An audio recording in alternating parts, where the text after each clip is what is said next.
Ahí está. Tengo que compartir pantalla.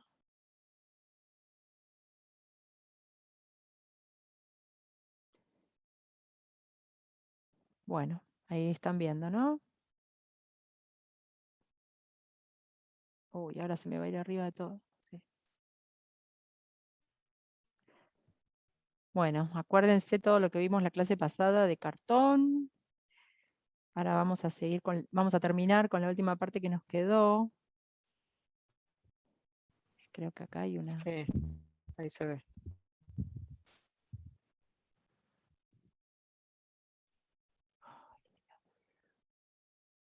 Ahí está. Sistemas de codificación. Bueno, ahora vamos a hablar rapidísimo de sistemas de codificación. ¿Desde cuándo codificamos? Desde mediados del siglo XX. Esto es para mejorar el comercio, ¿no? O sea, para que no sea tan manual las tareas de logística, digamos, las empresas cuando empezaron a automatizar y poner a punto su cadena de suministro, comenzaron a necesitar una forma más automatizada de manejar los bultos, de manejar todo lo que fuera, todos los productos a gran escala, ¿no? Y bueno, entonces en Estados Unidos se crea el código de barras. Fue desarrollado en 1969 y en junio de 1974 en la ciudad de Troy, en Ohio, los supermercados Marsh recibieron el primer producto con código de barras. Una caja con envases de chicles Wrigley's Juicy Fruit. Chiclets. Después, por otro lado, en Europa, los fabricantes y distribuidores de 12 países desarrollaron un código similar al de Estados Unidos y lanzaron el EAN, European Article Number, se llama el EAN. Y el primer producto que fue identificado con un código de barras fue el té Melrose en Estados Unidos. Y ahora vamos a hablar de los diferentes tipos de códigos de barra. O sea, ¿cuál es el objetivo de esto? Es mejorar la eficiencia de la cadena de abastecimiento, ¿no? Integrando los elementos logísticos y aparte agregando un valor a los socios involucrados. Los códigos de barra del estándar, que son los EAN, European Article Number, o UCC, Código Comercial Uniforme, son códigos abiertos y globales, o sea que pueden ser leídos durante cualquiera de los procesos de la cadena comercial, no solo en la Argentina, sino también en cualquier parte del mundo. Por eso son tan importantes para la importación y exportación de productos, ¿no? Que todo el mundo lo puede leer. Si un producto que posee un código de barras estándar es identificado de manera única a nivel mundial y además se puede facturar y descargar del stock apenas es leído. Esas son las ventajas que tiene los códigos de barras, ¿no? Todo el sistema está integrado, todo el sistema de estoqueo, de almacenamiento, de transporte, todo. Bueno, o sea, ¿cuáles son las ventajas? Que reduce los costos, ahorra el tiempo, incrementa la exactitud y la eficiencia de los procesos en cada momento del ciclo de los productos y servicios. Acá tenemos una lista de los más comunes, de todos los utilizados en las cadenas de venta de consumo masivo, mayoristas y minoristas. Tenemos el GETIN, el EAN 13.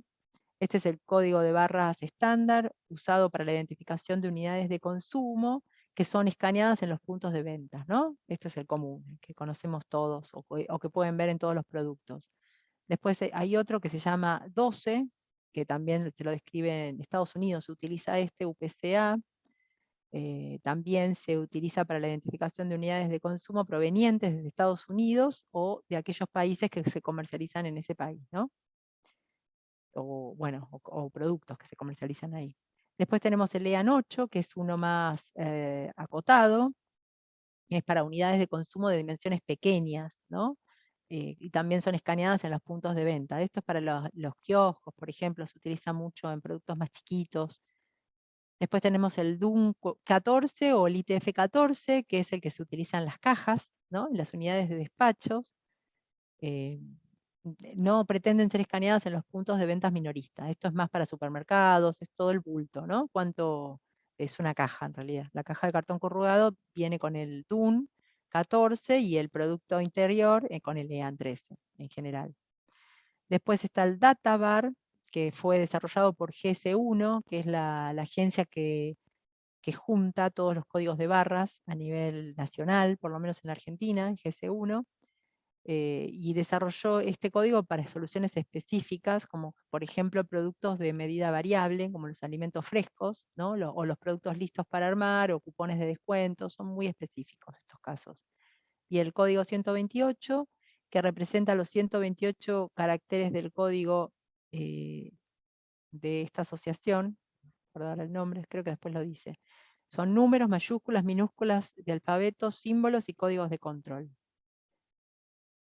Y acá tenemos un ejemplo de cómo se conforman estos códigos. Por ejemplo, el más común es el LEAN 13. Tenemos la primera parte, que es el país que otorgó el código de la empresa, es los segundos 6 dígitos en general, pueden ser menos. Vieron que hay muchos códigos que tienen ceros, ¿no? Esto se completa con ceros en caso de que no tengan tantos números. Después está el código de producto y el dígito de control. El dígito verificador, acá es una forma de calcularlo, que si a alguno le interesa la puede leer, pero generalmente están ya, todas las empresas se trabaja con una fórmula estándar que se mete todo el LEAN 13 y los códigos anteriores, y automáticamente trae el código de control. Te hago Bueno, una pregunta al respecto, Macarena. sí, Sí, si sí, yo soy una empresa que quiere empezar a producir un producto nuevo, tengo como que sí. inscribir mi empresa en algún registro internacional. En el GC1, en el Ok, GS1. GS1 acá en Argentina es el que te va a poner el código de la empresa. Creo que está automatizado todo ahora. Yo cuando trabajaba tenía que mandar un mail a GS1 aclarando cuando era un producto nuevo, dar de alta ese producto con un código, y ellos lo registraban en su sistema nada más. Era como un registro. Ahora creo que ya hay una plataforma en internet que ya uno entra directamente, a cada empresa le dan una clave, hay un responsable de esto, y cada uno crea el código directamente. O sea, lo pones que te tira el código verificador, todo directamente. Es mucho más sencillo ahora. Está buenísimo. todo conectado. Pero sí, es este. Y después el DUN 14, que es el que se coloca en la caja. Esto es por definición de cada empresa en general. Vas a tener una variable logística del 1 al 9, que por ejemplo, si es una crema individual, por ejemplo, se le pone un 1, y el código verificador también lo mismo, se completan el LEAN 13 más el primer número, la variable logística, y me sale el código de control automáticamente.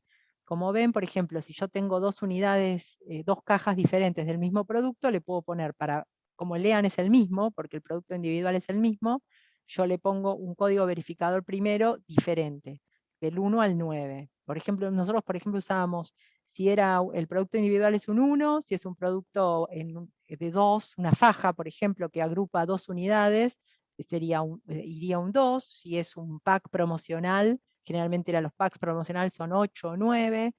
Cada empresa lo maneja estandarizado, digamos eso. Eso es más libre, en realidad, el primer número. La variable logística depende de cada empresa en general, lo ponen. ¿Ok? Pero como LEAN es el mismo para el mismo producto individual, lo que cambia es la variable logística para cada uno. Bueno, la combinación de colores es fundamental para que se pueda leer, el escáner pueda leer el código de barras. Acá tienen una combinación, esto está también, si entran en GS1 también lo van a encontrar, la combinación de barras y de fondos, las que se leen y las que no se leen. O sea, todo lo que es rojo es prohibido. No, generalmente no se trata de no usar los códigos rojos, ¿no? Como ven acá. Y sí sobre fondo rojo puede andar, pero tiene que haber mucho contraste, ¿no? Por eso de un lado están las combinaciones de colores que generalmente se lee, los escáneres lo leen, y del otro lado las que no lo leen, ¿sí? Es muy común que pase esto, que no lo leen los escáneres. No sé si en el supermercado una vez les pasó, pero a mí me pasó varias veces que lo tienen que escribir el código los chicos porque no hay caso de que lo lean.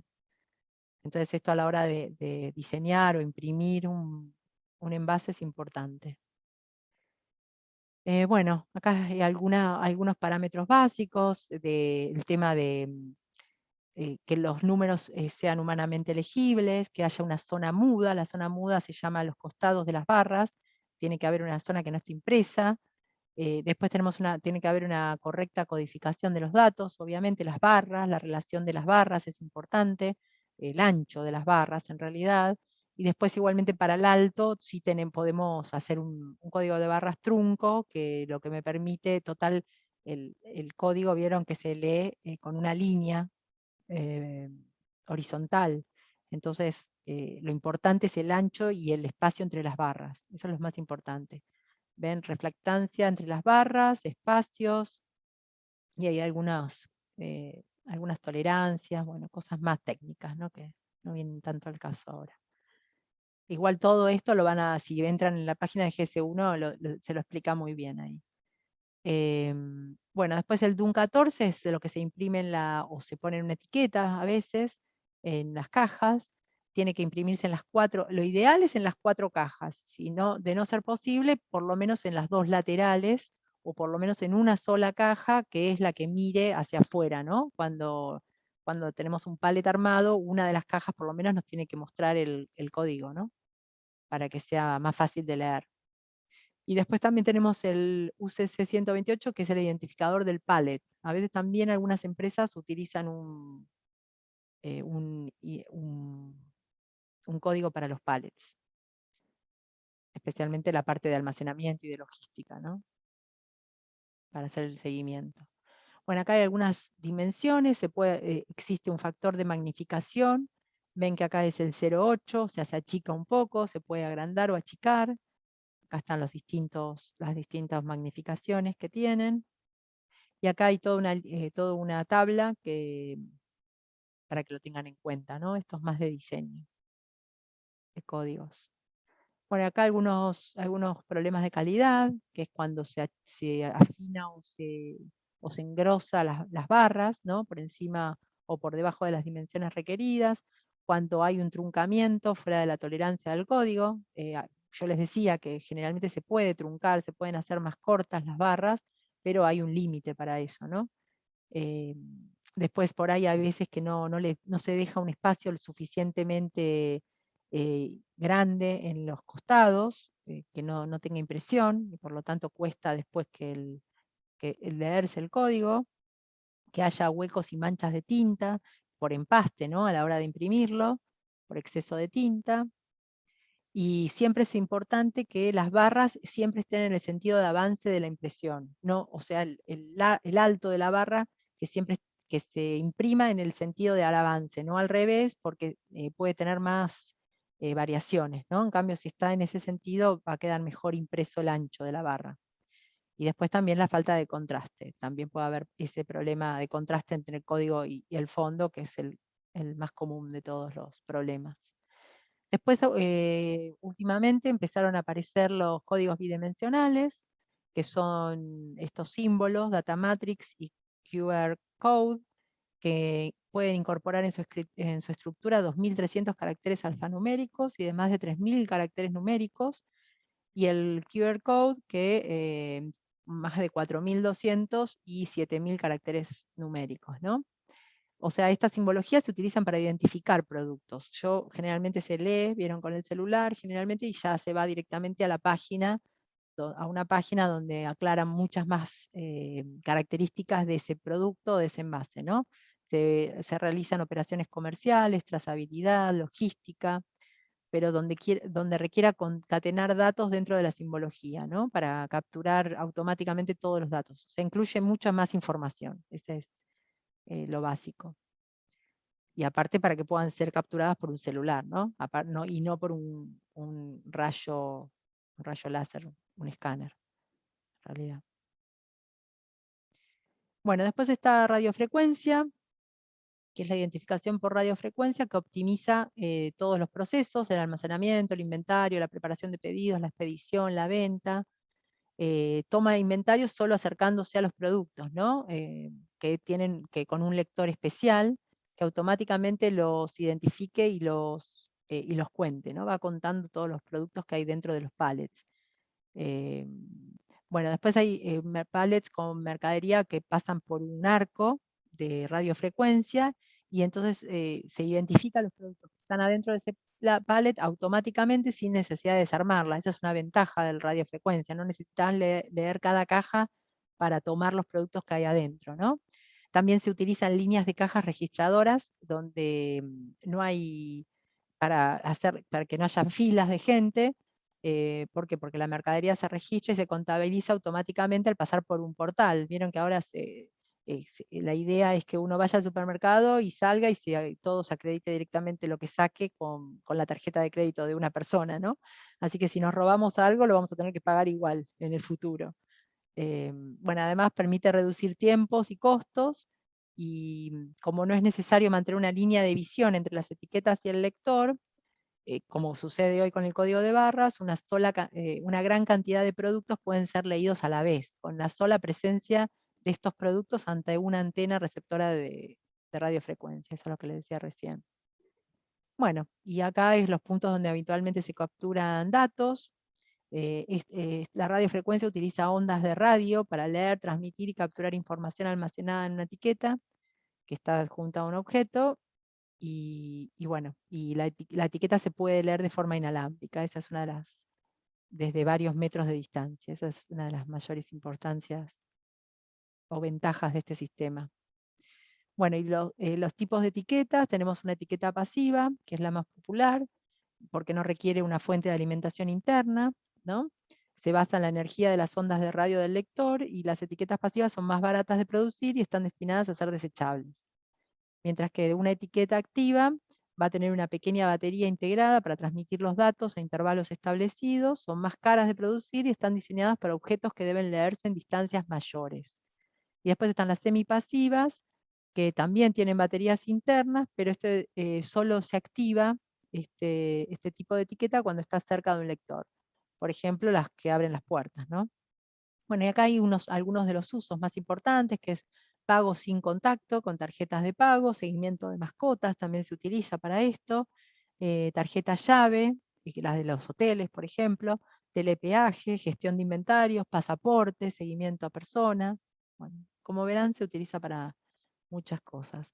Y por último, para que sepan, si alguna vez se exporta algún producto, existe otra normativa que es Globally Harmonized System of Classification and Labeling of Chemicals, o Sistema Globalmente Armonizado, que son las recomendaciones de las Naciones Unidas relativas al transporte de mercaderías peligrosas, ¿no? Esta es una reglamentación modelo. Acá tienen distintos pictogramas que sirve para advertir que hay explosivos, líquidos inflamables, sólidos inflamables, bueno, todo tipo de sustancias tóxicas, ¿no? Después tenemos hay algunas, los números que son cifras que indican los peligros secundarios y el peligro principal, ¿no? La primera cifra 1 y la segunda cifra el otro. Bueno, y acá hay otra de clasificación: explosivo, gases, líquidos, sólidos, oxidantes, venenos, radioactivos, corrosivos, mezclas peligrosas. Esto se usa mucho en la industria química, obviamente, ¿no? Bueno, y acá después les voy a dejar, son links para calcular el dígito verificador. Hay un instructivo, que no sé si lo tengo. Hay un manual y el libro naranja, que es un libro de recomendaciones en el transporte de bienes peligrosos. Esto después se los voy a dejar en el sitio, para que lo tengan. Y eso es todo. Si querés, Dani, seguimos con sistemas de impresión. Bien, no sé si hay alguna pregunta. ¿Se escucha? Sí. ¿Se entendió? Bueno. Igualmente después, si quieren leerlo y repasarlo y me hacen alguna pregunta. Esto ténganlo en cuenta a la hora de las cajas, chicos. Cuando hagan las cajas contenedoras, tiene que estar el código de barras, ¿sí? El ITF especialmente. Y el EAN en la etiqueta. Bien. Ahí se ve. Medio feo se ve. Ahora sí, ahora sí. Ahora Sí, mejor. sí, se ve. Ahí sí. Sí, sí. Bien. Bueno, vamos entonces con la clase de hoy, que es sistemas de impresión. Bueno, impresión en gráfica es la reproducción fidedigna de un original en una cantidad determinada de ejemplares, transfiriendo la tinta sobre el material a imprimir mediante un elemento denominado forma impresora. Bueno, Profe, esto perdón. Ah, no, ahí está. Se veía medio mal, ahí se ve bien. ¿se ve Sí. bien? Sí, yo tengo la conexión más o menos, así que cualquier cosa me gritan. Bueno, como les decía, forma impresora es algo que ahora lo vamos a ver, pero que ténganlo presente y es lo que va a determinar cada uno de estos sistemas de impresión que vamos a ver, ¿sí? Bueno, en la agenda tenemos introducción, vamos a ver el proceso, elementos básicos y tipos de impresión, y después, bueno, los tipos de impresión que son hueco grabado, roto grabado también llamado, flexografía, offset, serigrafía. Son son los más importantes, digamos, los sistemas de impresión más importantes. ¿Cuál es el objetivo? Conocer los conceptos básicos de estos sistemas de impresión, que son los utilizados en la industria. La intención nuestra es que los puedan diferenciar, entender y conocer ventajas y desventajas de los mismos.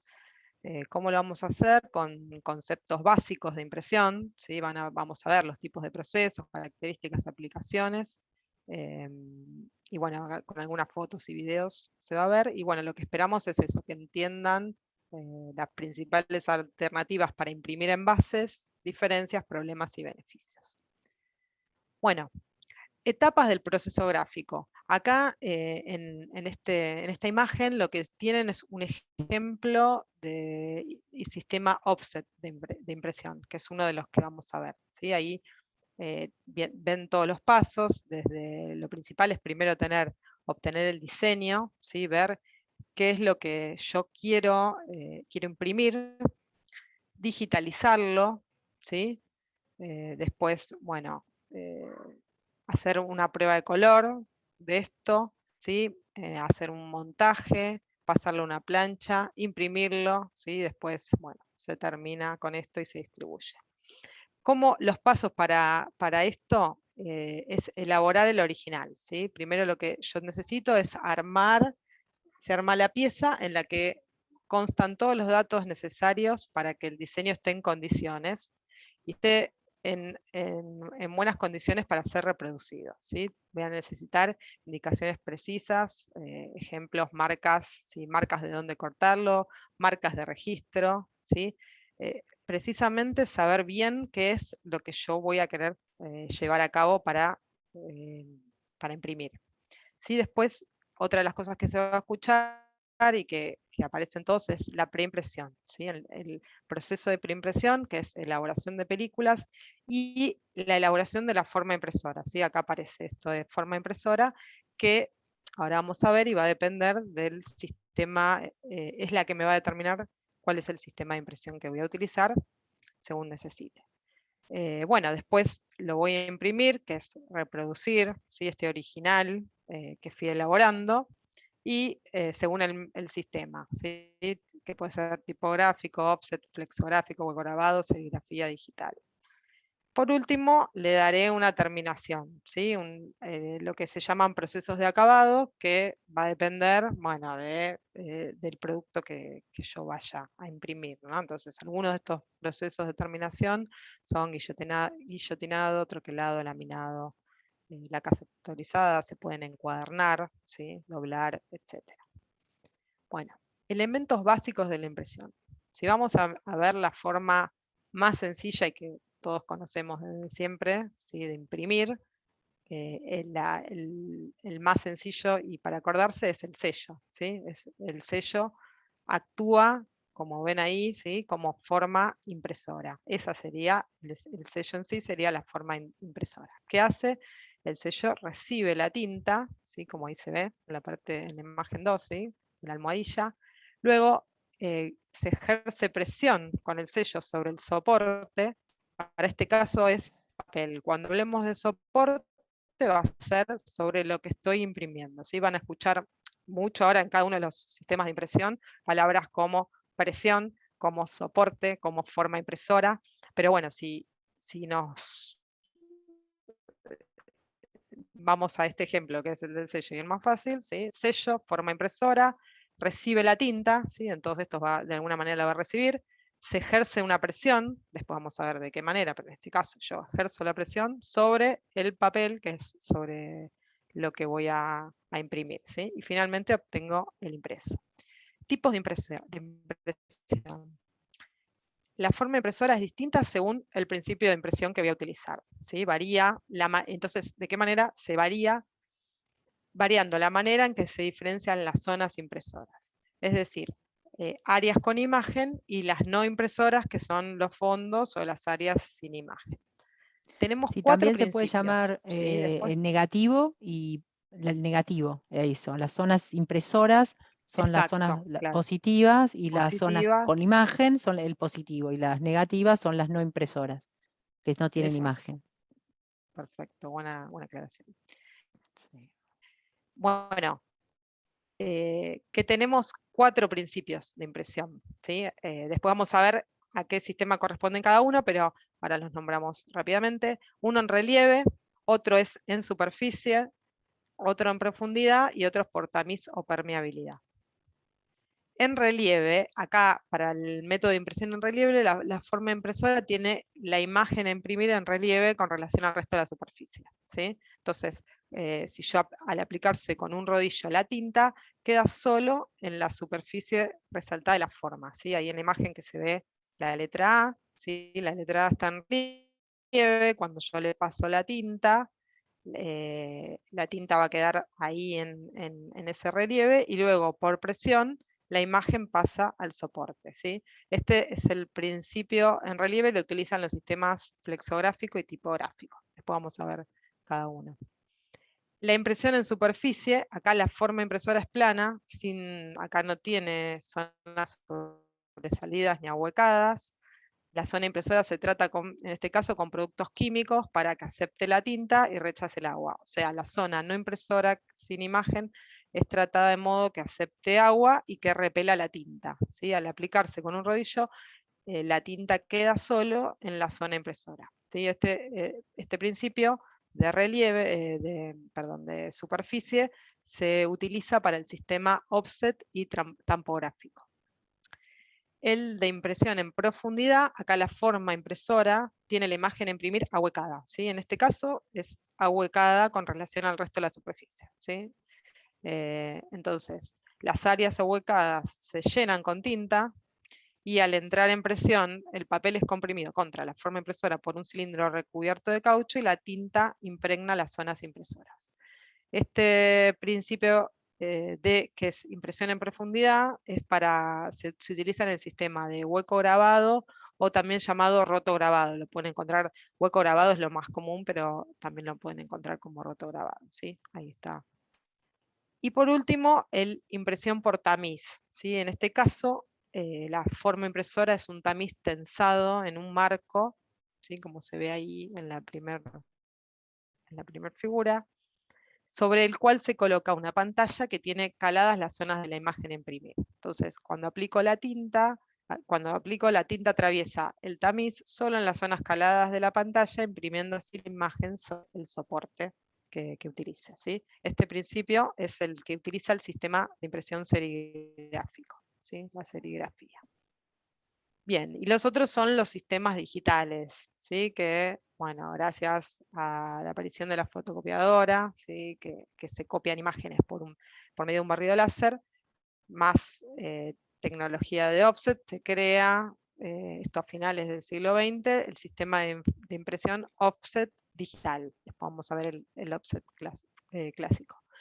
¿Qué ventajas tiene? Que puedo imprimir bajos tirajes, no se utilizan planchas, entonces es un menor costo, o sea, no utilizo nada, no utilizo canchas, y se pueden personalizar los trabajos, ¿sí? O sea que se pueden, bueno, personalizar distintos nombres, numeración, ¿sí? Se puede ir cambiando, ¿sí?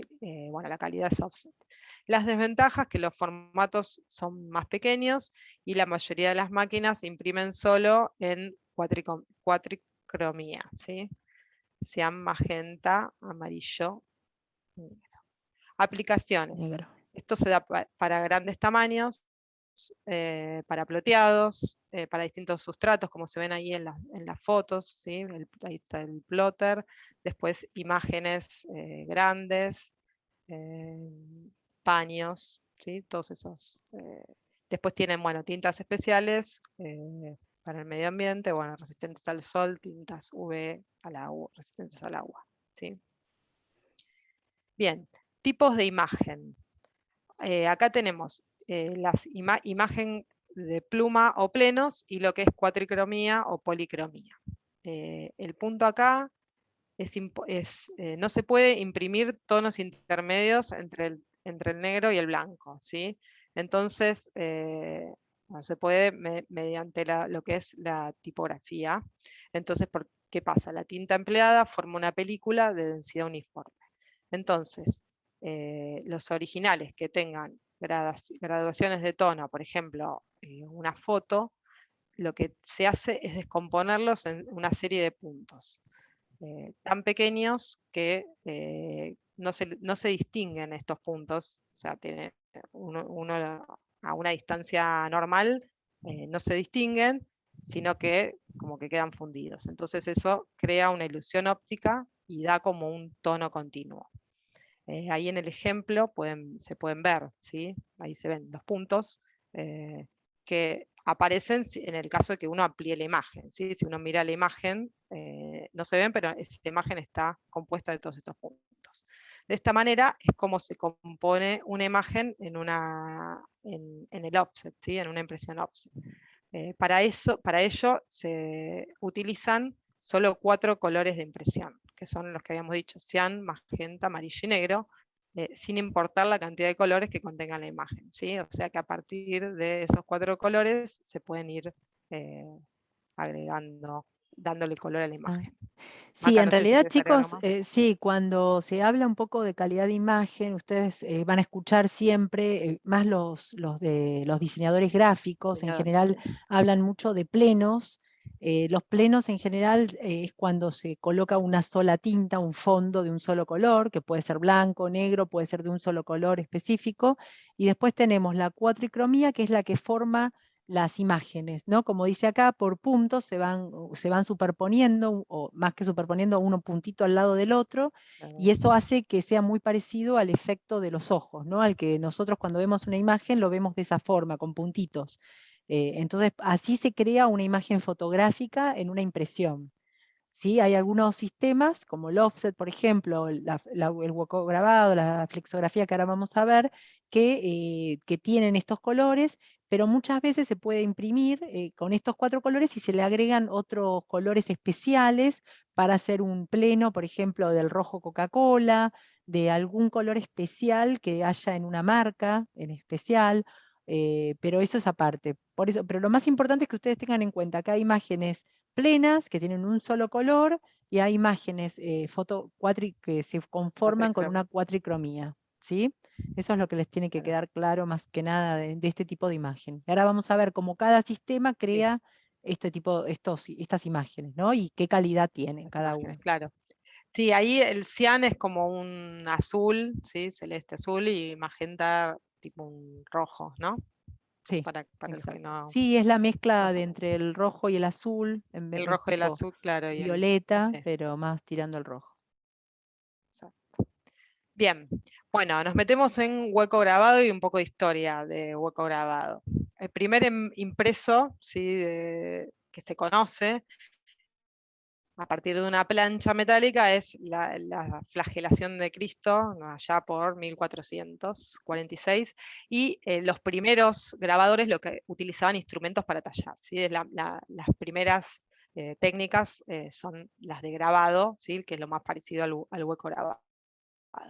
Después se fueron desarrollando técnicas de grabado por ataque con ácido, ¿sí? Muchos de todos estos sistemas de impresión que vamos a ver surgen más o menos de la misma manera. Entonces, ¿qué pasaba? Se cubría la superficie de la plancha que se quería grabar con un material resistente al ataque del ácido, ¿sí? Un ejemplo de material era la cera, ¿sí? Algún tipo de cera.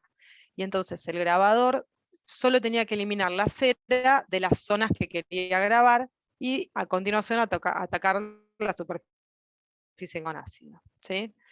Bueno, así es como arrancó. El grabado fue el principal método para reproducción de imágenes hasta finales del siglo XIX, en que apareció la litografía y lo desplazó. el moderno hueco grabado parte de la máquina que se patenta por Thomas Bell, ¿sí? Allá por el 1784, y el diseño de esta máquina que se diseñó para imprimir sobre tejidos textiles. ¿Sí? Esta máquina llevaba todos los elementos básicos de una unidad de impresión actual. Tenía la unidad de entintado, un cilindro grabado, ahora vamos a ver el método de hueco, una rasqueta o racla, ¿sí? Y un cilindro de impresión. Luego, con el avance, sí, con la invención de la fotografía y con el desarrollo del papel de carbono, se posibilitaron el grabado de cilindros mediante métodos fotoquímicos, ¿sí? Y esto origina el primer éxito comercial de una rotativa de hueco grabado conseguido en Viena por Karel Klick, y fue el primero en utilizar este término de hueco grabado. ¿Sí? Luego se patenta hacia 1860 la máquina de bobina, que hasta 1940 se mantuvo. Después, otro hito es New York Times, ¿sí? Ahí por el 1913, que instaló un equipo de hueco grabado, y en 1910 también se inventó otro procedimiento de grabado más moderno que el anterior de Klick. En 1960 se desarrollaron las primeras máquinas para el grabado electromecánico de los cilindros, y actualmente se están desarrollando métodos de grabado directo mediante láser, ¿sí? Que después vamos a ver. Pero, ¿qué es el hueco grabado? Porque ahí más o menos hablamos un poco de qué consistía, ¿sí? Cómo se fue generando. ¿En qué consiste el hueco grabado? Es en la impresión directa mediante unos cilindros con unos huecos muy pequeños grabados, y se pueden grabar mediante electromecánica, láser, autotípico o en relieve. Este tipo de impresión está pensada para trabajos con alto nivel creativo y con detalle, ¿sí? Además, es un sistema rentable para tiradas largas, ¿sí? A partir de 25.000 metros cuadrados. ¿Y por qué? Porque este método, que consiste en grabar cilindros, la parte esta de la grabación de cilindros es muy costosa. Entonces, obviamente que hay que evaluarlo, y si yo necesito un trabajo con mucha calidad, mucho detalle y de una tirada larga, bueno, esta es una de las cosas por las cuales voy a elegir este tipo de sistema. Y que no Es se vaya uno de los cambiando, ¿no? sistemas, El diseño, claro, que no se exacto, cambie mucho, ¿sí? muy seguido. Y ahí Y es si la se eligieron usar, incompatibilidad con... ¿Cómo?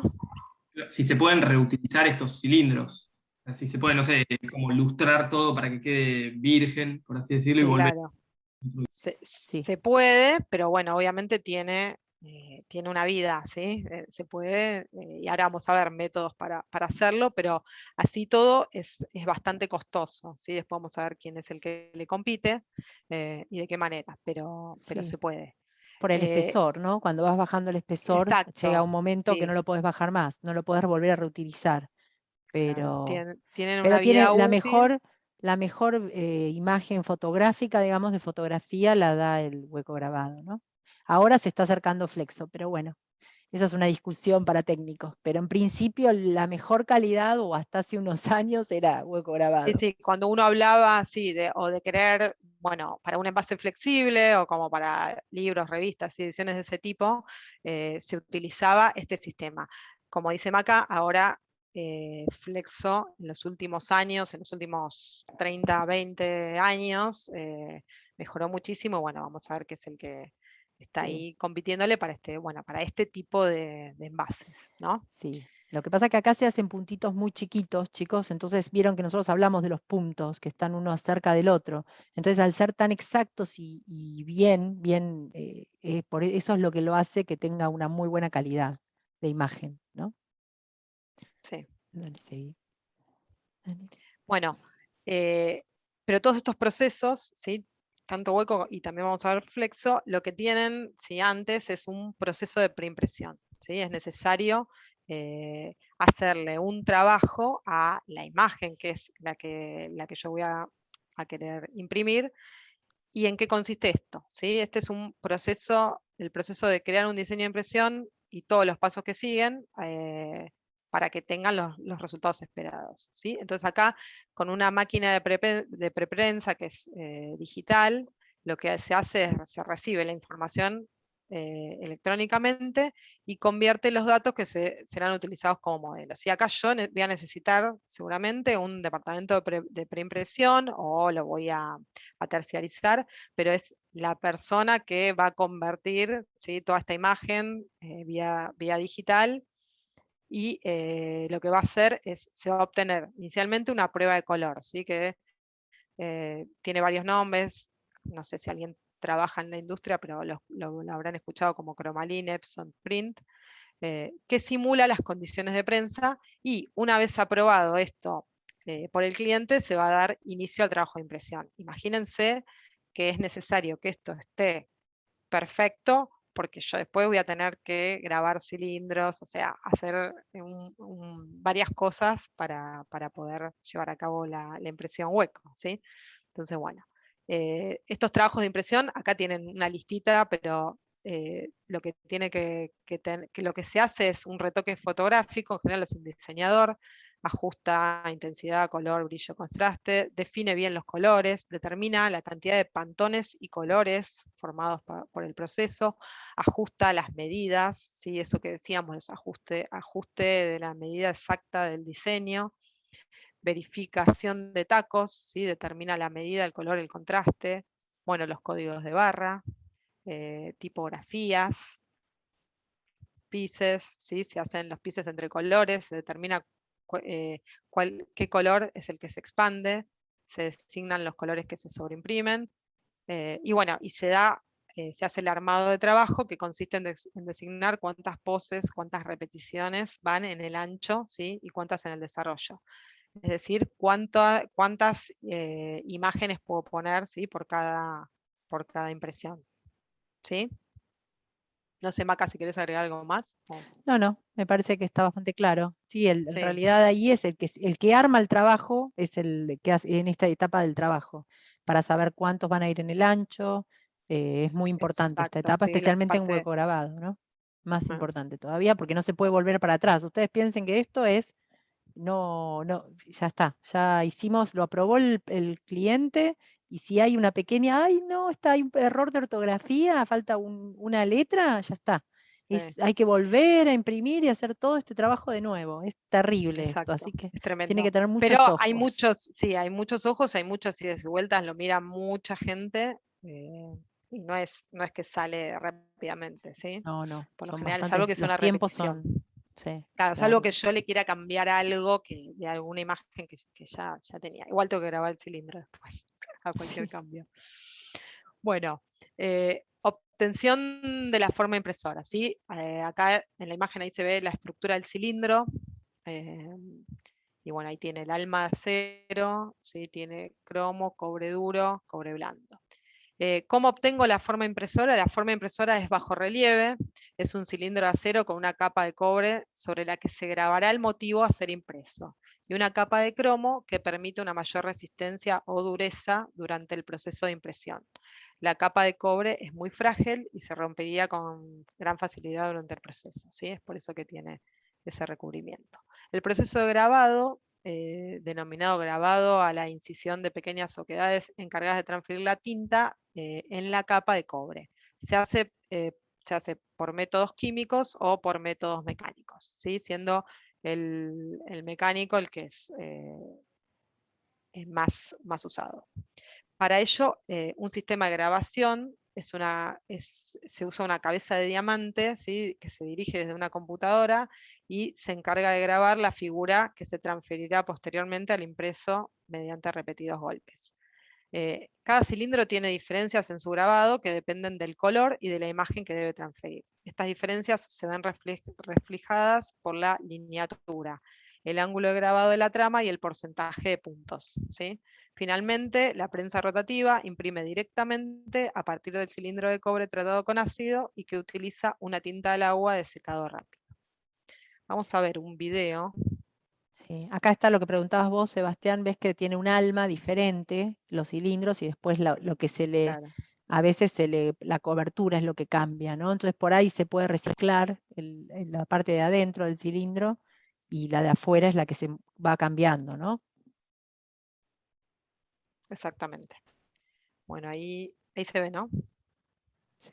Y no. Y recuerden que por cada color hay un cilindro diferente, ¿sí? Va pasando. No, no se ve. Sí. Está en negro. Ay, ¿no se ve? No.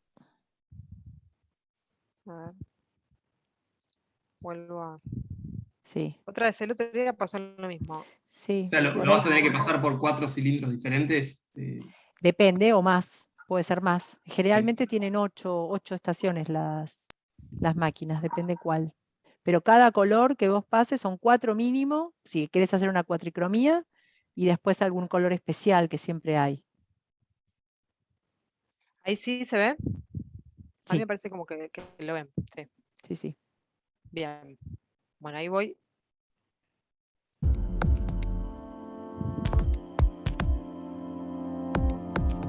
Más que nada para que vean, porque esto es algo que seguramente no sé si todos conocen. Los denominados alvéolos son grabados en la superficie de cobre mediante los impulsos electromecánicos de una aguja de diamante. El tamaño y la profundidad de estos definen el volumen de tinta que se transferirá al material de impresión durante la tirada y, por lo tanto, la densidad del color sobre el sustrato de impresión. Todos los grabados reproducen por completo el motivo del embalaje que se imprimirá posteriormente.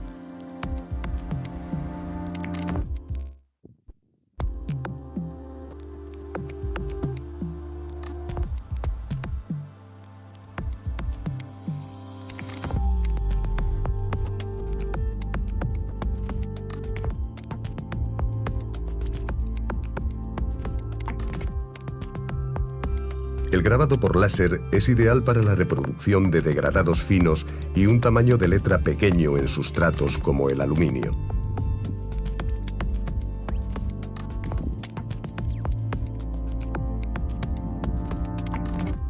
La tecnología del grabado láser directo es una de las técnicas de grabado más nuevas y fue lanzada al mercado a principios de los años 90.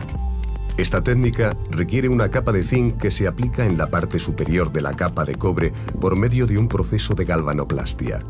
La diferencia básica en cuanto al material radica en las propiedades de la superficie del zinc.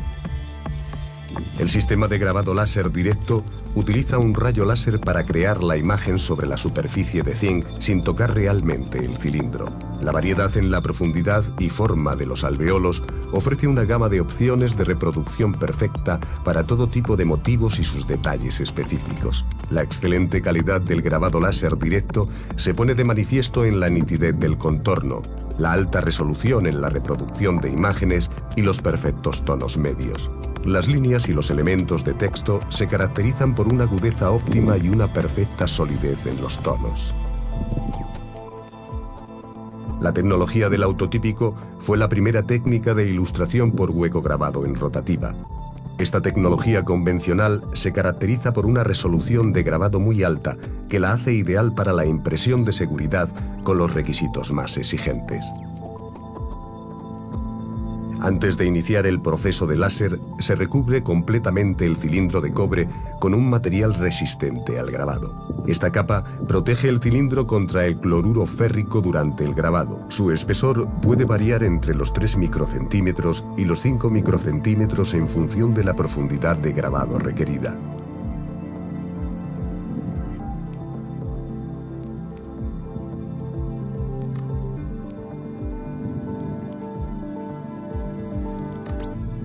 El proceso láser reproduce el diseño en el material resistente al grabado eliminándolo. El cobre no se ve afectado en esta fase de la producción.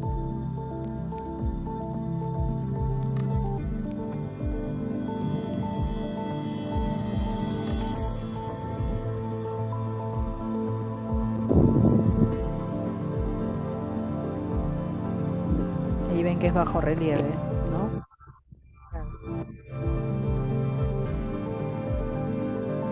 El grabado autotípico es un proceso químico. Los alveolos son grabados en la capa de cobre por medio de una solución de cloruro férrico. Esto es posible únicamente en aquellos puntos donde el material resistente al grabado ya ha sido eliminado por el tratamiento láser. La tecnología de grabado autotípico garantiza unos bordes exactos para los tamaños de letra, símbolos y líneas más pequeños. El material resistente al grabado es eliminado por completo antes de la última fase de producción, el cromado. La tecnología de grabado en relieve genera un producto final con tacto tridimensional. Los rodillos de grabado en relieve son parte esencial de la gama de productos de Janovska. La tecnología de grabado en relieve es muy apreciada por su amplia gama de aplicaciones en el acabado de la impresión. Su alta calidad probada y su amplio valor añadido hacen de este tipo de grabado en relieve casi una necesidad en vista de los exigentes requisitos planteados actualmente por el embalaje del tabaco u otros envases de cartón. El diseño del relieve es grabado en la superficie de cobre por medio de un cabezal de fresado. En colaboración con el cliente, el servicio intensivo de desarrollo de nuevos productos de Janovska proporciona opciones excelentes e impactantes para el acabado de la impresión. Para repujar el diseño, generalmente son necesarios dos rodillos de grabado en relieve llamados molde hembra y molde macho. La exactitud requerida de los rodillos de grabado en relieve es verificada y confirmada finalmente mediante el grabado en relieve de los cilindros sobre el sustrato original. Además de la tecnología de relieve descrita, para el grabado en relieve se puede usar el proceso de láser o de grabado fuerte. Se corta. Bueno, igual era Bueno, la ahí para parte de que vean impresión un de poco. rodillos. Sí, es lo más importante. Oh, me parece que... ¿Estás, Dani? Sí, está, pero se frizó. Sí. Ah, sí, por eso Ah, quería. Sí, porque es largo el video. No. sí, dale, sigamos, pues, si no, se va a hacer largo. Se ve, ¿no? No, no sé, no estás compartiendo nada ahora. Ahora sí. Ah, no. ¿Querés que lo comparta yo, el video? Por ahí Se me carga, desconectó. Sí, está. carga menos. Por ahí lo puedo pasar yo, Dani, ¿te parece? Dale, sí, Así, por por ahí a las vos. dudas. Así no podemos. De última yo comparto el video después. Claro, sí. Bueno, hueco grabado, ¿qué quedaba? Bueno, vimos ahí lo del cilindro, a ver la que sigue ahí. Ahí. Yo tengo una pregunta de grabado. Sí, Sí, No sé si lo dijiste, pero esto se supone que es como para un mismo dibujo, pero en cantidades masivas, ¿no? Porque si tenés que hacer un rodillo por cada... O no entiendo si el rodillo se puede modificar o una vez que se hace el rodillo como que queda siempre así. sí, justamente una de las restricciones de hueco grabado es esa, que es para amplios, para muy altos volúmenes. Y son diseños que no cambian muy rápido con el tiempo, ¿no? Que por lo menos Perfecto, un año vas a mantenerlos. perfecto, Pero es la perfecto. mejor calidad. Eso es lo que... Ah, bien, ¿eh? gracias. sí, lo que es necesario es que las tiradas sean largas, Claro. porque por el costo que tiene. El Exacto. rodillo, Sí, justamente, claro, por el costo. Lo sí, que pasa es que vos pensás que, bueno, después cuando cilindro. veamos flexo, que es el otro, por ahí los materiales, este es duro el material y resiste mucho tiempo también de pasada, ¿no? Cosa que no sucede, o ahora sí, ya está casi lo mismo, pero antes no pasaba eso, por ahí se deterioraba más rápido los elementos impresores, ¿no?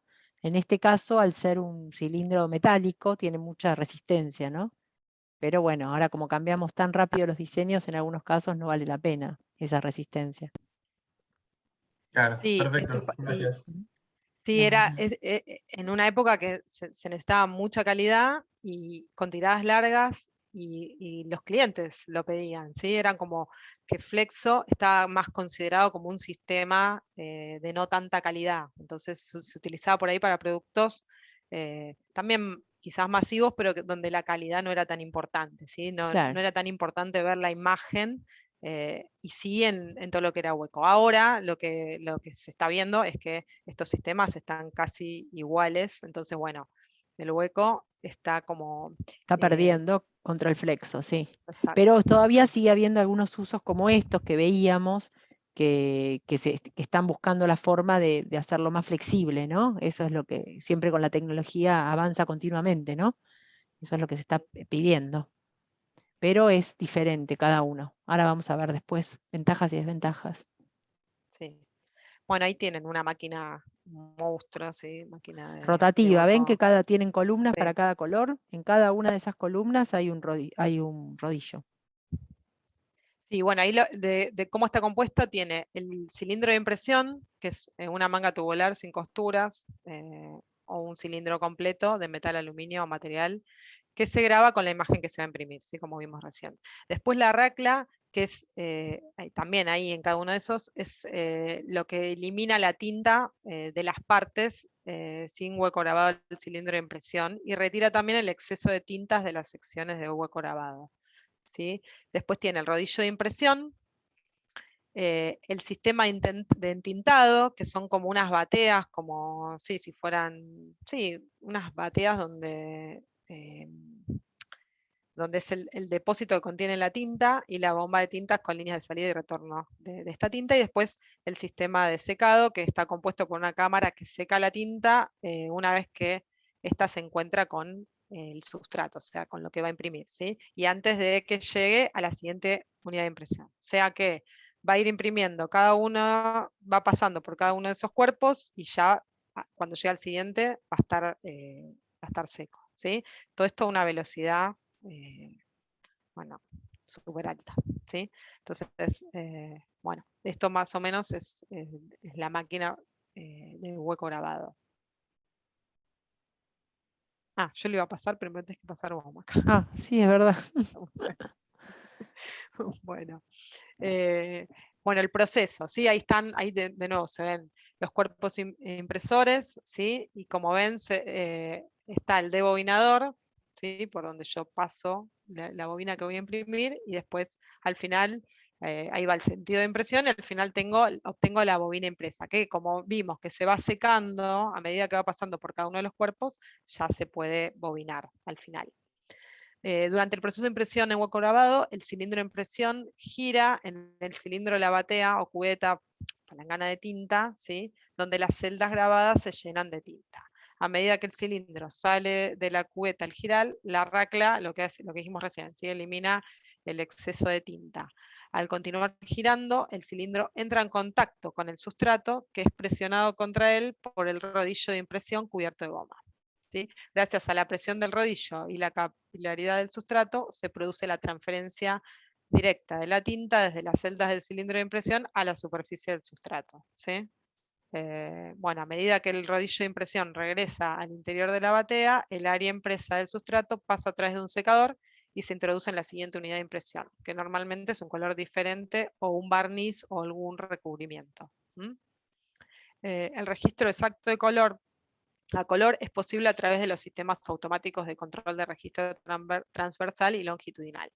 Y tras imprimir cada color y aplicar los recubrimientos, la banda se rebobina en una bobina acabada, ¿sí? Que es lo que se ve ahí. Todo esto está súper controlado, se controla cada uno de estos cuerpos, ¿sí? Se va mirando, hay, bueno, todo tipo Sí. de controles. Sí, además el PICE también tiene algunas marcas, la bobina, que ustedes si ven una bobina van a ver el costadito que tiene los colores de colores. Pantone, los colores que van, algunos símbolos, que eso lo que hace es que si están fuera de registro, o sea, no están bien puestos, va a quedar al costado de la bobina, uno se da cuenta dónde va a pisar cada color, y ahí se puede desechar o se puede corregir, ¿no? Hay muchas formas para el Sí, registro. Ahora se vamos a ver. corta y se vuelve a bobinar, pero Exacto. imagínense un monstruo es esto, ¿sí? Sí. Son bien, líneas grandes, sí. y líneas muy grandes. Sí. En una misma planta se puede tener también la planta que graba el cilindro, o eso no lo dijimos, o el cilindro se puede mandar a grabar sí a un tercero. Eso, bueno, después va a depender de cada planta. De Sí, cada tintas, impresora, sí. claro, de cada impresora. Las tintas de hueco grabado son similares a las de flexo, no son grasas, la base es alcohólica o acuosa, tienen poca viscosidad y secan muy rápido, ¿sí? Porque lo requiere el proceso, ¿sí? Por lo que vimos, que va pasando y va a una velocidad. Después vamos a ver un video de flexo, pero en general es Sí, parecido. rapidísimo, sí. Rapidísimo. Sí. Generalmente Bueno, es agua, base agua, ¿no? Las tintas exacto, ahora. sí. Sí. Bueno, también es mucho el trabajo que se hace en las tintas para que también todo este tipo de impresión quede bien, ¿sí? También hay un trabajo ahí, en general en las plantas hay un sector muy importante de tintas, ¿sí? Son como distintas subplantas dentro de una para llevar a cabo este proceso que es de creación, ¿sí? Como vieron, es creación 100%. Ventajas y desventajas del hueco grabado. Acá un poco después se van a responder algunas de las preguntas que hubo hasta ahora, ¿sí? En el hueco grabado el color es más vivo, pudiendo representar mejor las tonalidades. Se debe al punto que es grabado mediante alvéolos en hueco, o sea, esto es más preciso, ¿sí? Claro. Se da de esa manera, por eso es mucho más preciso, ¿no? La durabilidad del cilindro, a este se le da un baño de cromo, por lo que soporta grandes tiradas, ¿sí? Ahí va también alguna de las respuestas. Se pueden realizar grandes producciones, la estabilidad del color es constante durante toda la tirada, los degradados y los tonos carne son impresos con mayor fidelidad, la ganancia de punto no existe, las tintas de hueco grabado secan por evaporación, y esto conlleva un secado rápido, y por lo general se mantiene el registro constante, ¿sí? ¿Qué desventajas tiene? Que se forman dientes de sierra en los bordes de las letras, ¿sí? Y los textos pueden salir como tramados, ¿sí? Esto puede ser una de las desventajas. La realización de la forma impresora en hueco grabado es cara y lleva tiempo realizarla, ¿sí? Bueno, recién en el video creo que lo vimos. Los tiempos de cambio de trabajo, se tarda mucho en retirar el cilindro y poner uno con el nuevo trabajo, o sea, esos tiempos son grandes, ¿sí? Si la racla se mella en cualquier punto de su superficie, deja restos de tinta en el sustrato, por lo que la calidad de la impresión se ve alterada, ¿sí? Esto puede pasar, ¿sí? No es súper común, pero puede pasar. Las pruebas de hueco grabado son caras, porque las máquinas son complejas. Vieron lo que era la máquina, todo lo que hay que hacer, así que es algo que es caro. No se recomienda para trabajos de pocas tiradas, ¿sí? Eso, como vimos al principio, más de 25.000 metros cuadrados es lo recomendable, y los precios son a veces 3 veces más caros que si lo hacemos por flexografía, ¿sí? Bien, bueno, flexografía. Bueno, historia de la flexografía, que es un derivado de la tipografía, ¿sí? De la que se diferencia porque el cliché, ¿sí? Lo que se llama el cliché utilizado es de un material flexible, ¿sí? En un principio la técnica fue conocida como impresión a la anilina o impresión con goma. ¿Sí? El primer equipo conocido fue hacia 1890 en Inglaterra y consistía en un cilindro de impresión asistido de torres de color alrededor de un tambor para imprimir bolsas de papel, ¿sí? Este diseño fue exitoso y las tintas se corrían fácilmente, no fue exitoso, perdón, porque las tintas se corrían fácilmente por ser colorantes con azúcar disueltos en agua. Hacia 1905 se patenta la primera máquina flexográfica, que al imprimir bolsas de papel, el sistema estaba basado en tintas de secado rápido por evaporación, utilizando como colorantes aceites de anilina diluidos en alcohol. Acá lo que pasó es que el uso de la imprenta de la anilina para empaques de alimentos comenzó a ser limitado, porque esta anilina son tóxicas, ¿sí? Si se ingieren o se inhalan y al entrar en contacto con la piel. Entonces, bueno, de esta manera es que se prohibió hacia 1940 el uso de impresión de empaques para alimentos utilizando tintas de anilina. Entonces, bueno, lo que pasó acá es que hubo que impulsar el desarrollo de nuevas tintas hacia 1949. ¿Sí? Bueno, esto fue evolucionando, ¿sí? Y hacia 1952 se anunció, perdón, acá lo que se fue viendo era cuál era el nombre que se le iba a dar a este método. Surgieron varios nombres y hacia 1952 se resolvió que iba a ser el proceso flexográfico, ¿sí? Bueno, y poco a poco la flexografía fue ganando reputación y credibilidad, y bueno, hasta el día de hoy, ¿sí? Porque siempre estuvo ahí compitiendo con el hueco grabado, pero bueno, como les dijimos antes, en los últimos años fue ganando mucho terreno, y esto tiene que ver sobre todo con los costos asociados al tipo de sistema de impresión. Sí. Sí. Sí, acá los clichés son el sistema impresor, ¿no? Lo que hablábamos Exacto, antes, sí. en vez de ponerle el rotor, digamos, este metálico, la bobina metálica, acá estamos cilindro, hablando de claro. un fotopolímero, que ahora lo vamos a hablar, pero es el cliché en realidad también. Ahí está. Sí, es uno Me de los adelanté. nombres, sí. Fotopolímero. Bueno, ¿qué es la flexografía? Es un sistema directo de impresión rotativa en el que se emplean planchas flexibles, ¿sí? En este caso en alto relieve, que transfieren la imagen directamente de la plancha a cualquier tipo de sustrato. ¿Sí? Las planchas estas flexibles son conocidas como cliché, fotopolímero, plancha de impresión, polímero. O sea, en la vida de la flexografía, estos son los nombres que ustedes, Pueden si en algún escuchar. momento se topan con esto, van a escuchar. Estos se elaboran a partir de un negativo altamente contrastado de la imagen que se coloca sobre el material fotosensible, ¿sí? El negativo y la luz UV modelan la plancha creando zonas de alto relieve en la superficie de esta.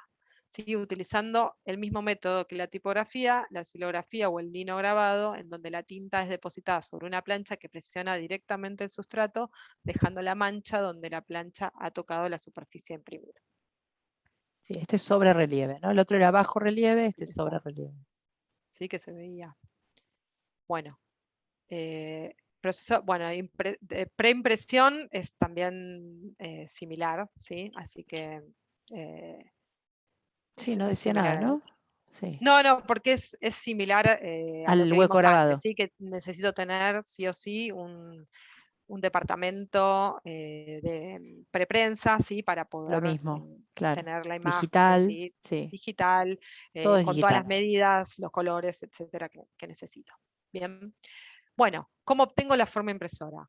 Acá se prepara, ¿sí? El nombre más común para mí es fotopolímero. ¿Sí? Fotopolímero, sí, sí. Yo O tomaría, cliché, pero cliché ya se sí, dejó de usar pero mucho. ya se dejó usar, ¿sí? El Sí. fotopolímero, y mediante un tratamiento de luz UV, el material del que está hecho, que es fotosensible, ¿sí? Se elabora a partir de un espejado altamente contrastado de la imagen que se coloca sobre el material fotosensible. O sea, acá es como espejado el método para imprimir, ¿sí? El espejado de la luz UV modela en el cliché creando las zonas de alto relieve en la superficie de este, ¿sí? En las partes expuestas a la luz, el fotopolímero se polimeriza, es decir, se endurece, se vuelve insoluble, mientras que el fotopolímero protegido de la luz UV permanece sin polimerizar. O sea, son las zonas no impresas, ¿sí? Acá tenemos zonas impresas, que es donde se polimeriza, y las que permanece sin polimerizar, protegido por esta luz, son las zonas no impresas. Después de la exposición se lava el cliché, bueno, acá justo aparece la palabra cliché, con cepillos y un solvente para retirar el material no expuesto, ¿sí? Y así es como el material polimerizado queda como una imagen en alto relieve, constituyendo la superficie de impresión del fotopolímero, cliché. Para lograr una impresión pareja es esencial que el espesor de todo el cliché sea uniforme, ¿sí? Bueno, ahí está el espesor, y que se deben medir varios puntos de cada cliché para determinar el espesor promedio y la uniformidad del mismo. Sí, ahí Claro, o se sea, ve, ahí un poco en la fíjense que imagen. lo que se imprime es la parte de arriba, ven que acá se ve que lo que se va a imprimir es lo que queda expuesto, ¿no? Para afuera. Exacto. esto es lo que se va a llenar de tinta y va a imprimir después al sustrato. El sustrato, sí. Lo otro, por eso se polimeriza, es que se endurece, ¿no? Cuando hablamos de endurecerse, para que quede una superficie y no se degrade después, porque piensen que esto con presión va a ir sobre un sustrato. Entonces lo importante es que quede bien duro. Por eso, Sí, ahí, esos polímeros fueron mejorando a lo largo del tiempo. Eso es lo que hace que sea mucho más, porque antes imagínense que por ahí era como una goma ese fotopolímero, entonces por ahí ¿cómo se llama? Se iba, a medida que iba trabajando, se iba perjudicando, ese no quedaba totalmente duro, y ahora con la mejora de los polímeros se está llegando a ser casi tan resistente y tan duro como es una superficie metálica, ¿no? Ahí está una de las importantes mejoras que tuvo este sistema. exacto. Sí, ahí ven un esquemita donde se ve, ¿sí? El rodillo dosificador, la rasqueta, el rodillo Anilox, el cilindro que tiene porta la forma, ¿sí? El soporte, que es sobre lo que voy a imprimir, y el cilindro que ejerce presión, ¿sí? Ahí está todo el sistema de impresión. Claro. Una vez obtenida la forma impresora, o sea, el fotopolímero se coloca en el rodillo portaforma, portacliché, dentro de la máquina impresora. Y ya colocado, se entinta al entrar en contacto con otro rodillo que se llama Anilox, ¿sí? Que este es de cerámica o de acero. A lo largo de la superficie del Anilox se distribuyen miles de pequeñas cavidades donde se aloja la tinta.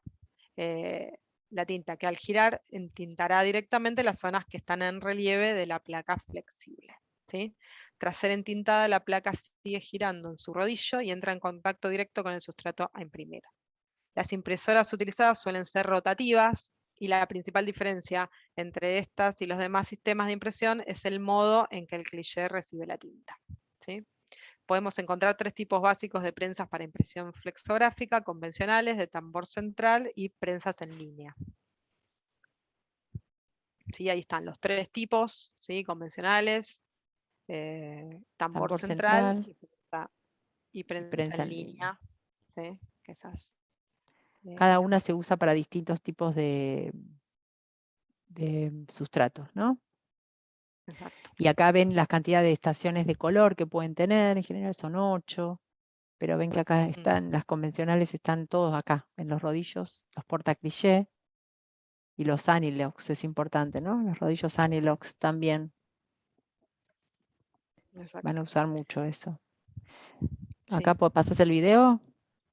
Paso el video, sí, vamos a... ahí es.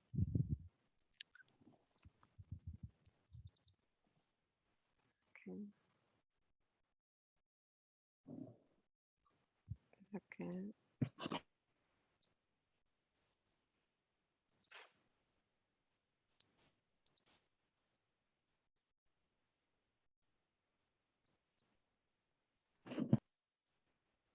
¿Y lo ven?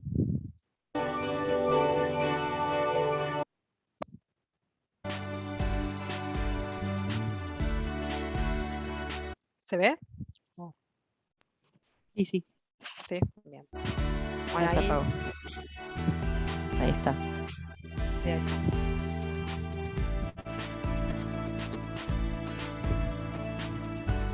Ahí ese es el tambor central y ahí están los cuerpos impresores. ¿Sí? Está colocando. Los clichés, ¿no? Los fotopolímeros. Sí, los fotopolímeros. Estos son polímeros encamisados. Se llaman. Y ahí puso todo. Ven el tambor, ese es uno de tambor central, entiendo, ¿no? Exacto. Sí, tambor central y cuerpos impresores. Claro. Por cada color o tinta especial tengo uno de esos cuerpos.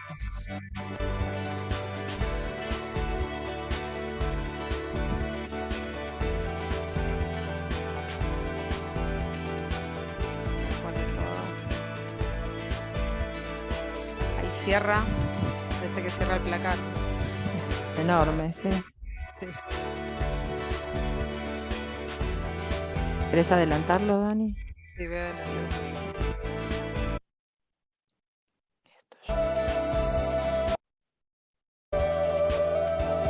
adelantado, pero sé que no. Ahí está.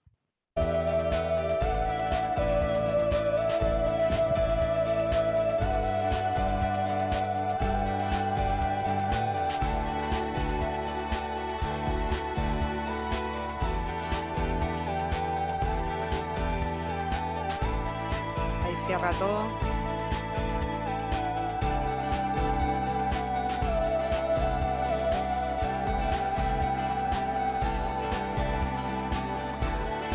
Y ahí va, bueno, al comando.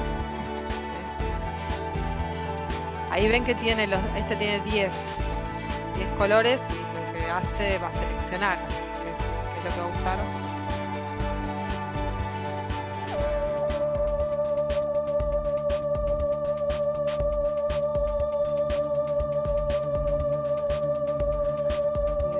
Lo que quería ver más adelante que está ahí.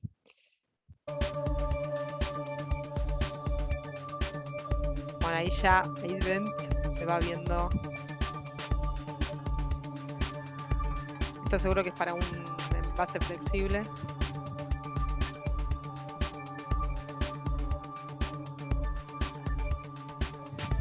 Se va viendo la impresión. En diferentes colores.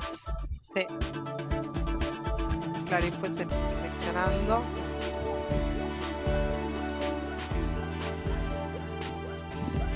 Ahí van apareciendo los colores. Y, bueno, como veíamos, sí que las tintas tienen que secarse porque esto va a velocidad. Ahí está el registro que vos decías de los colores al costado, ¿no? Sí.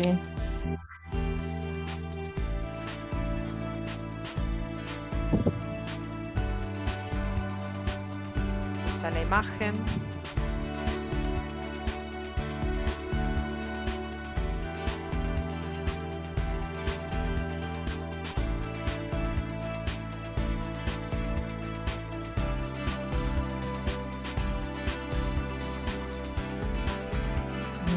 La velocidad. Sí.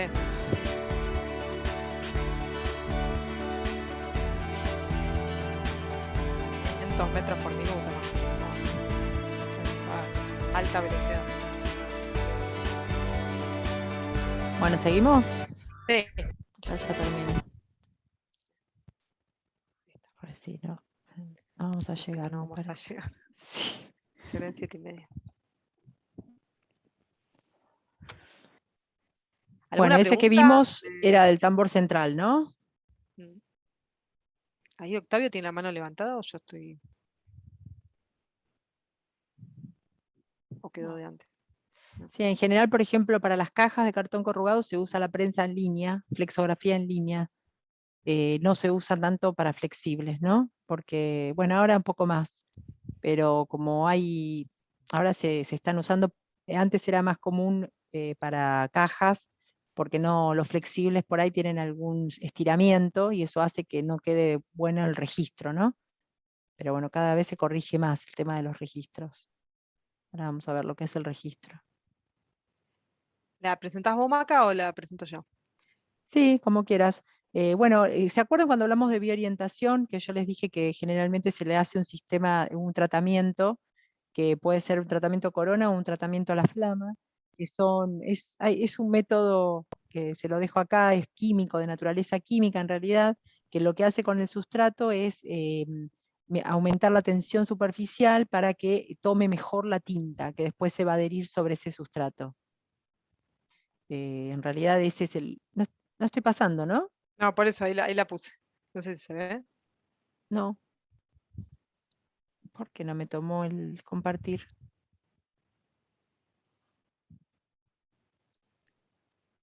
A ver, espera que lo comparto. No sé por qué no me lo tomo.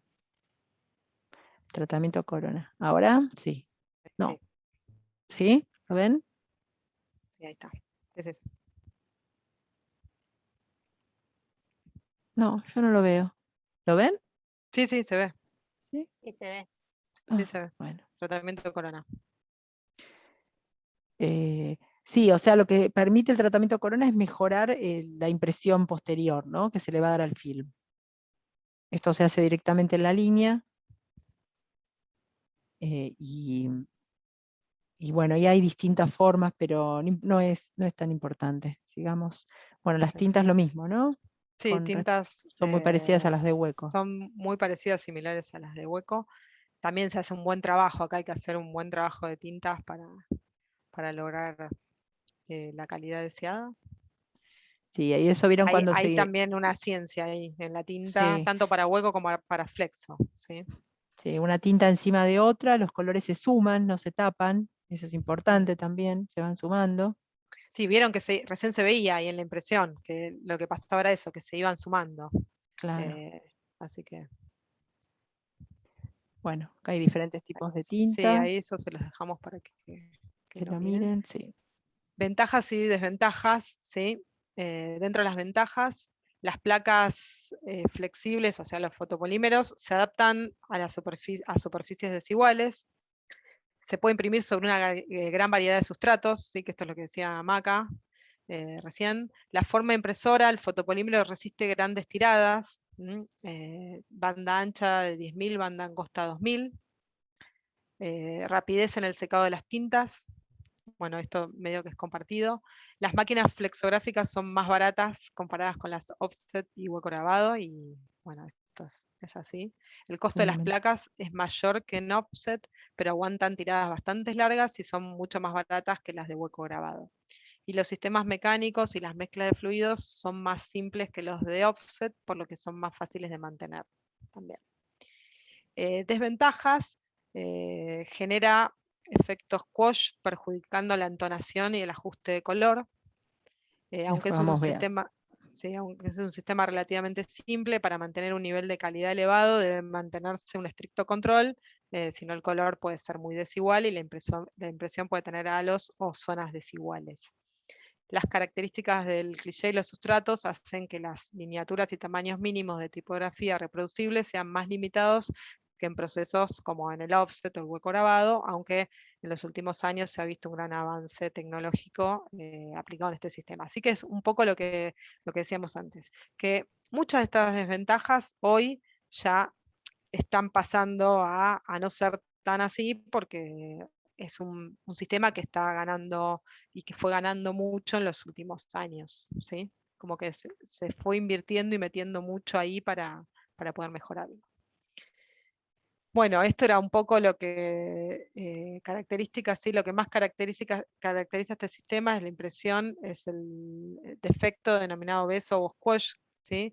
Que se identifica por un reborde en las líneas y las letras. ¿Sí? Sí, no sé si lo ven acá, se ve muy clarito que hay una línea al final más oscura que lo del relleno, ¿no? Ese es el defecto de squash. Sí, cuando en una fábrica se imprimen los dos sistemas, muchas veces se jugaba eso, a ver, ¿cuál es? Y era la forma de saber si estaba impreso por hueco o por flexo, quizás eran estos defectos que eran bastante comunes.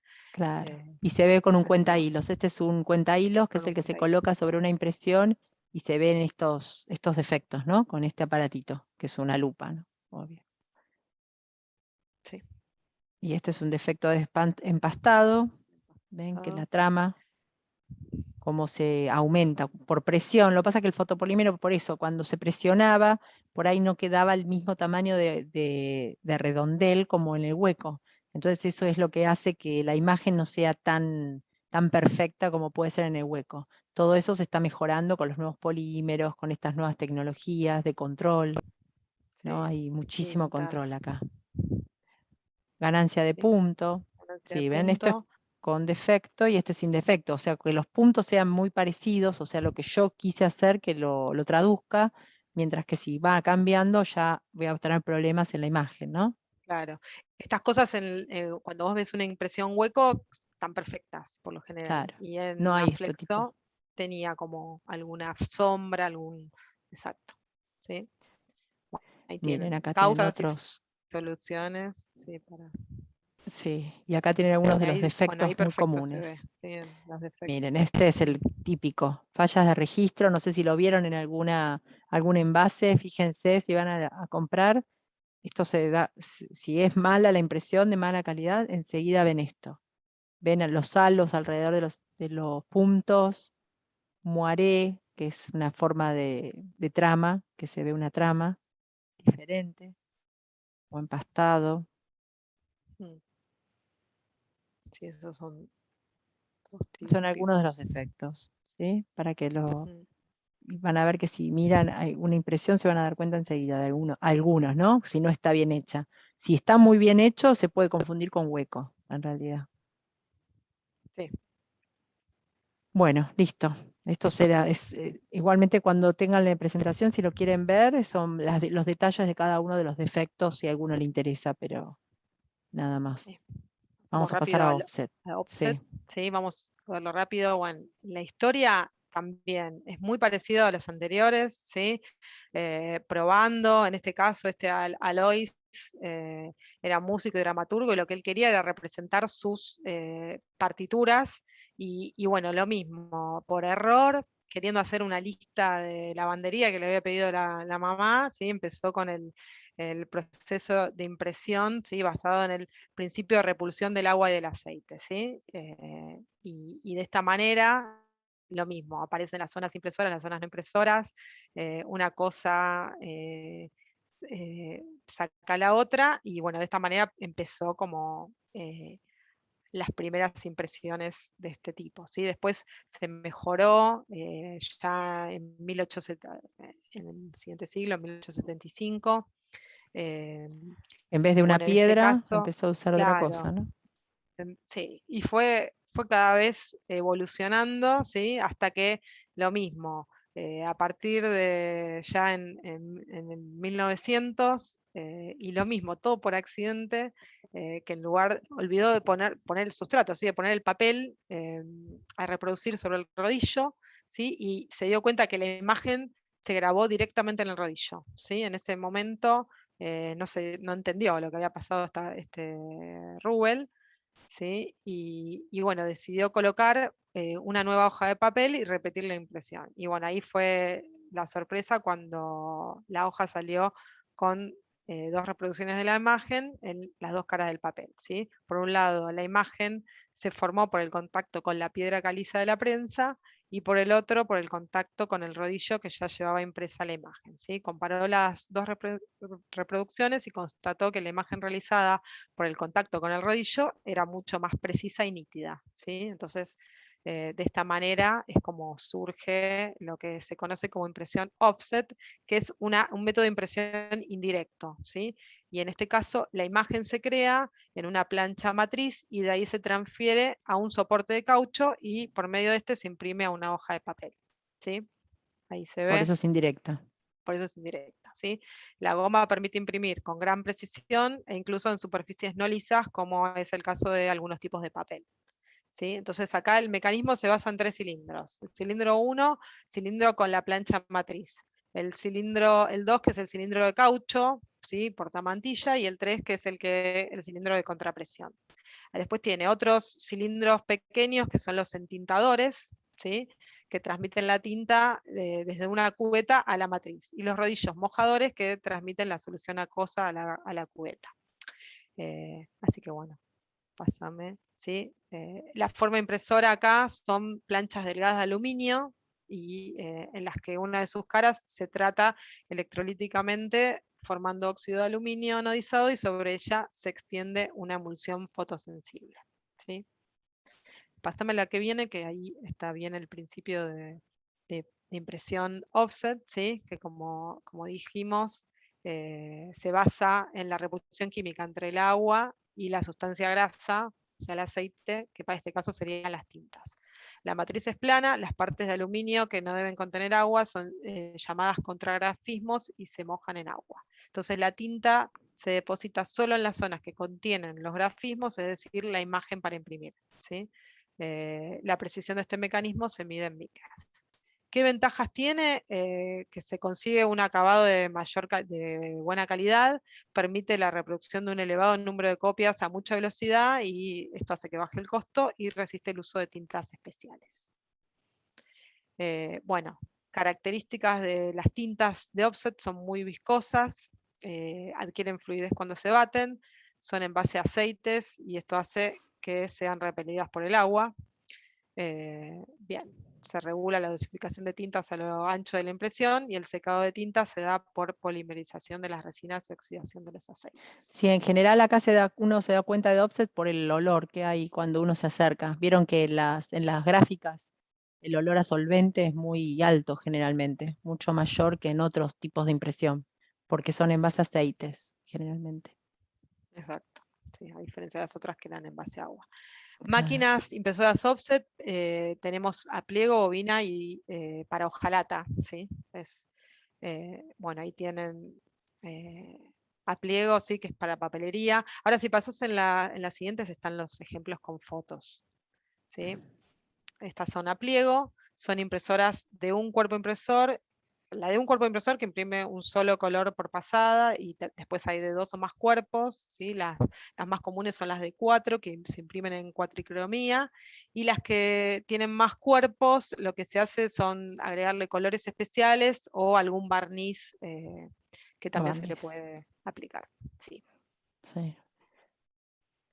Productos a imprimir, sí, con offset a pliego, que era la que están todos los cuerpos en línea, papelería comercial, prospectos, catálogos de pocas hojas, folletos, afiches, ¿sí? Packaging Y de cartulina. estuches Estuches de también, cartulina. sí. Las de offset en bobina rotativa, ¿sí? Esta se imprime a ambos lados de la hoja, y para largos tirajes a gran velocidad. Los productos offset en bobina semi-rotativa, ¿sí? Estos se imprimen de un solo lado de la bobina. El uso principal es para etiquetas. También son de alta velocidad. Bueno, se usan las tintas de secado rápido al ser bobina, ¿sí? Se utilizan también colores especiales. Y bueno, después a esto, al ser en general para etiquetas, se les da alguna terminación, ¿sí? Como puede ser un corte, un troquelado, etcétera.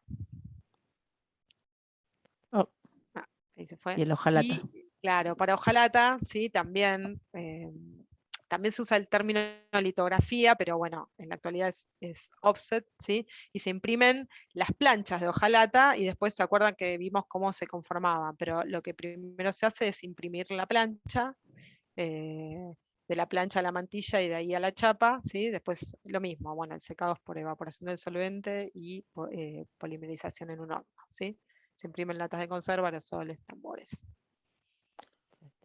Bueno, offset seco también es un sistema de impresión indirecto, y el principio de impresión en relieve tiene zonas impresoras en relieve, ¿sí?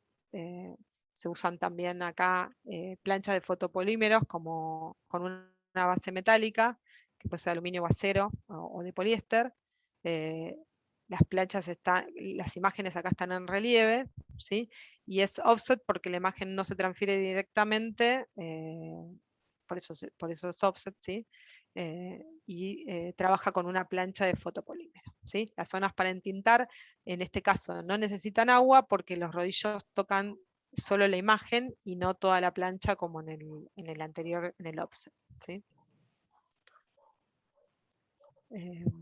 Bueno, acá lo que dice que es un híbrido entre el offset y la flexografía, porque como escuchan está el cilindro portamantillas, ¿sí? Los cuerpos impresores. O sea, es bastante parecido, y es como toma cosas de estos dos, ¿sí? El soporte es el producto que se va a imprimir, que eso dijimos, y es combinación de sistemas de impresión. Acá hay algunas imágenes, ¿sí? De impresoras offset seco, ¿sí? Ahí están las máquinas. Las tintas son similares a las de offset convencional. Y productos que imprimen envases cilíndricos e impresiones de seguridad. Dentro de los envases cilíndricos tenemos plásticos rígidos y semirrígidos, y aluminio rígido y colapsible, ¿sí? Vasos, potes, tubos. Ahora, si pasás, hay fotos de cada uno de estos para que lo vean mejor. Productos en plástico, tubos de sellado, baldes, pomos plásticos de cosmética y medicinales, los vasos de plásticos descartables, están impresos por este sistema. Las latas de aluminio, desodorantes, tubos de aluminio también. Todo lo que son impresiones de seguridad también se hacen por este método. ¿Sí? Medidas que tienen todas las medidas de seguridad, ¿sí? Dinero, cheques, etc. Bueno, y por último, serigrafía. ¿Sí? ¿Cómo viene el origen de la serigrafía? Que era una técnica llamada estarcido, stencil.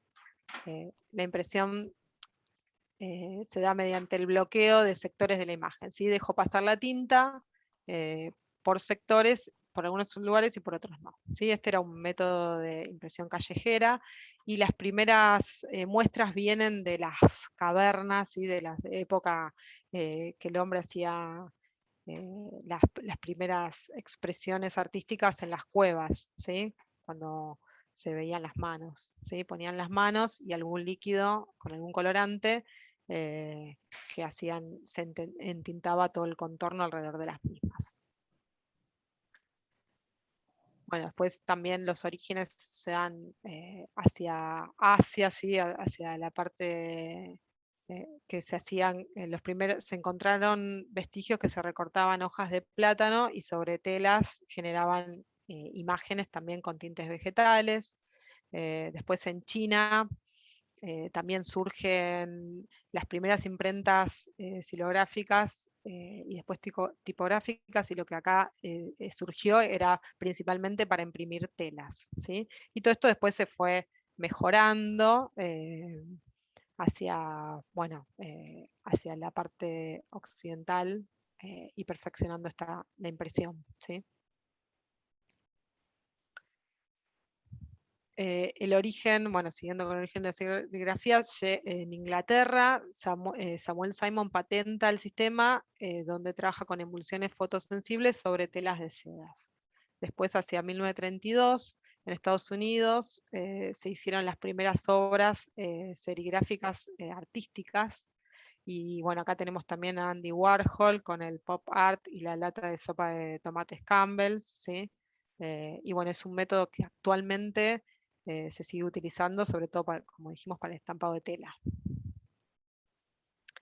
Ya lo habíamos visto al principio, el principio de impresión de la serigrafía, ¿sí? Que era el del tamiz, ¿sí? Donde la tinta tiene que traspasar a través de una tela que es permeable, ¿sí? Entonces ahí se generan las zonas de impresión, o sea, las que está la imagen, que deben ser permeables y debe permitir el paso de esta tinta, y las zonas no impresoras que tienen que ser impermeables a la misma. ¿Sí? Esto en general es con un marco de madera o de metal, ¿sí?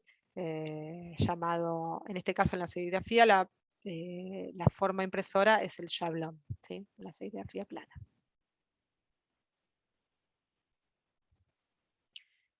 Tintas serigráficas, estas son a base de agua, ¿sí? Ofrece hay varios tipos, ¿sí? Hay a base de agua, a base de solventes, ¿sí? UV. La tinta serigráfica lo que ofrece es una gran resistencia al lavado, ¿sí? Al constante roce, el sol, y lo que necesita es un diseño que dure prolongadamente, ¿sí? No sé cómo estamos de tiempo.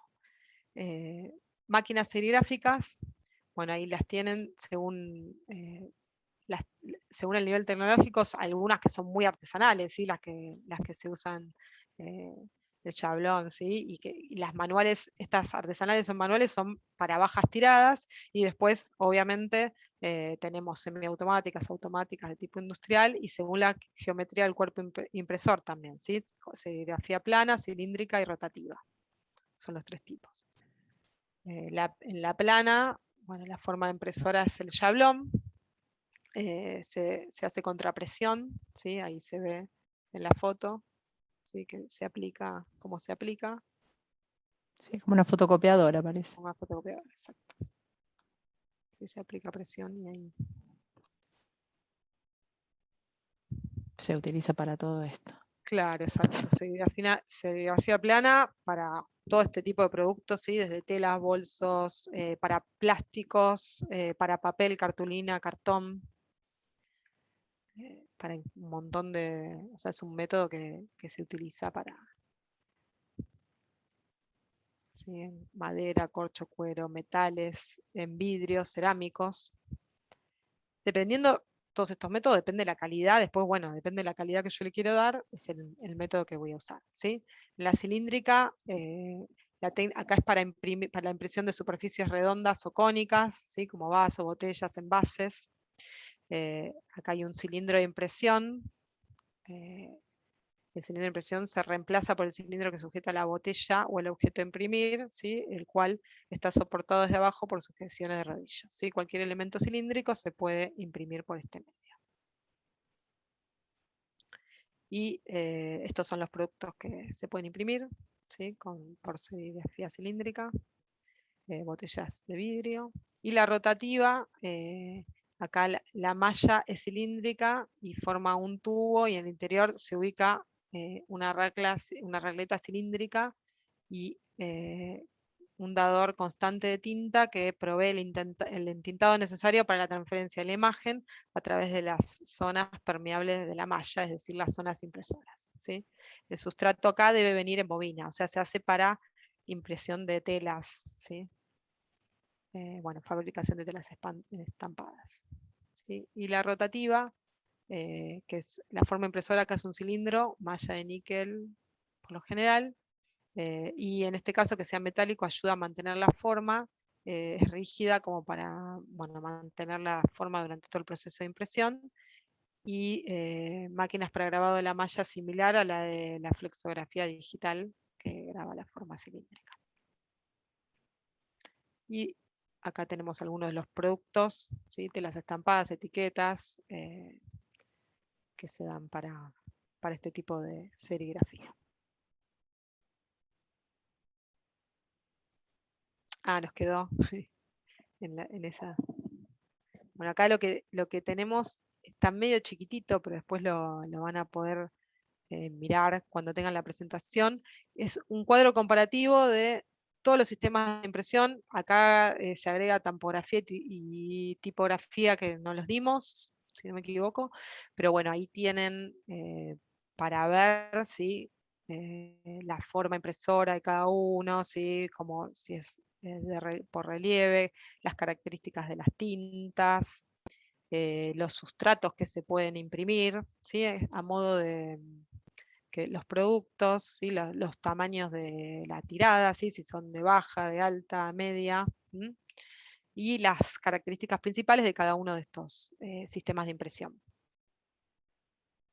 No sé si hay alguna pregunta.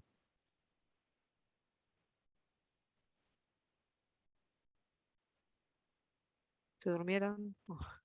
¿Podés repetir los que no vimos, porfa, de ese cuadro? Rotograbado no lo vimos, ¿no?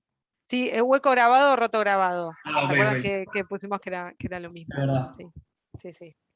Los que no vimos es tampografía y tipografía, pero son similares. Ay, no te escuchamos, Maca. No sé qué está. Bueno, si quieren hacemos un polsito cortito para a ver si se acuerdan de algo, de lo que vimos, de los Fácil, de sistemas. fácil. Sí, y ya terminamos. ¿Lo pueden ver? ¿Se ve? Está el de polímeros más, Oh, Sí, perdón, tenés que elegir. polielefinas. tengo que elegir, ya hace ¿Viste? tanto. Estaba pensando en... ¿Por qué Ya nos polímeros? olvidamos de poliolefinas, Maca. Sí, Ahí va. ahí va. Ahí va.